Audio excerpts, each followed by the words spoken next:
I was the last person on Earth, or so I thought.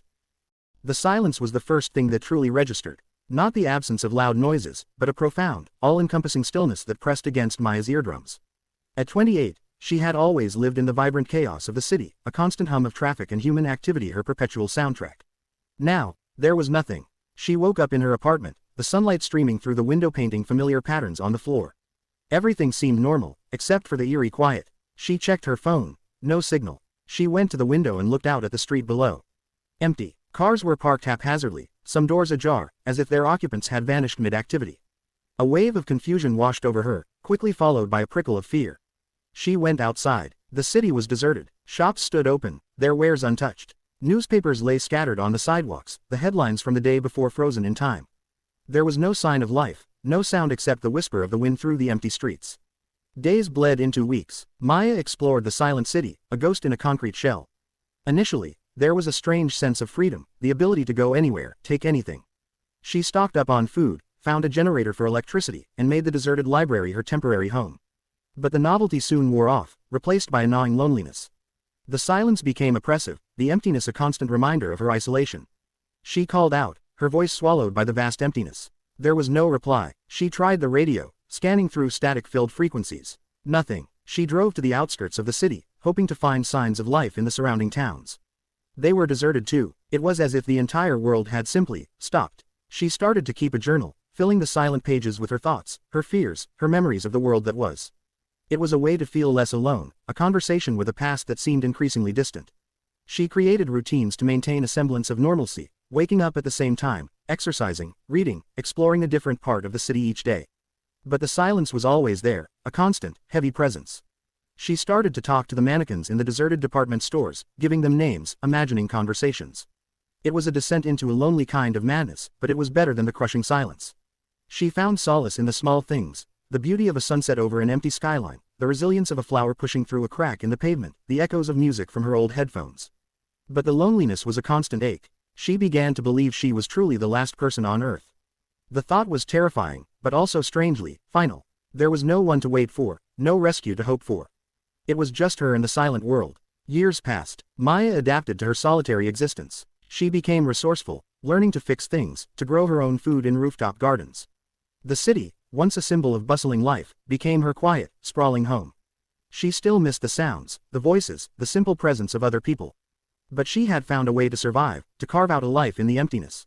Then, one day, she heard it. A sound, faint, distant, but undeniably there. It was the sound of music. Her heart leapt. It was coming from somewhere in the distance, a fragile melody carried on the wind. She followed the sound, her steps quickening with a hope she hadn't felt in years. It led her to the outskirts of the city, to a small, overgrown park she had never fully explored.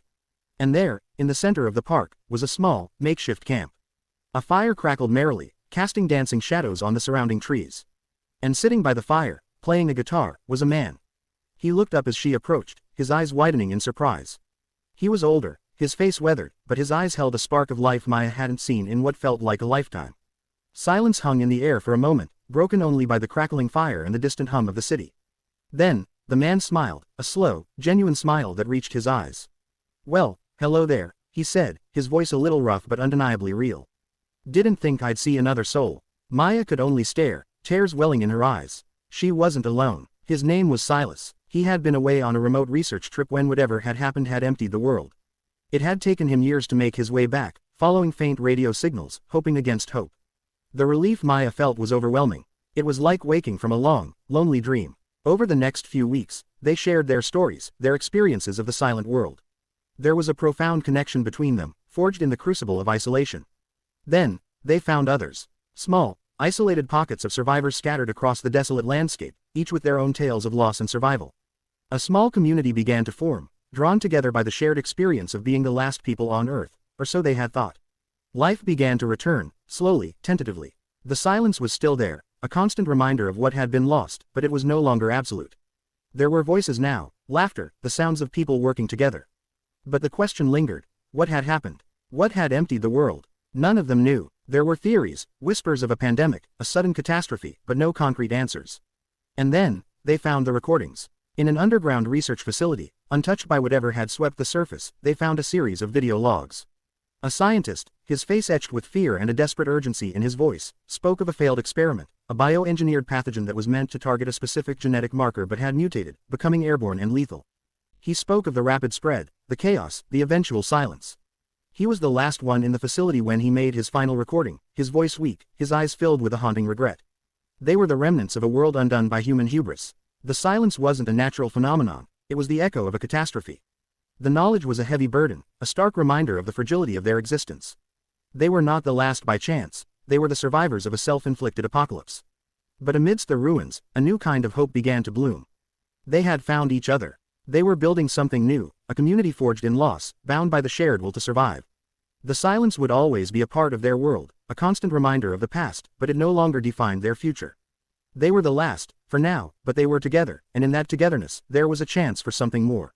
The quiet world had found its voice again, one survivor at a time.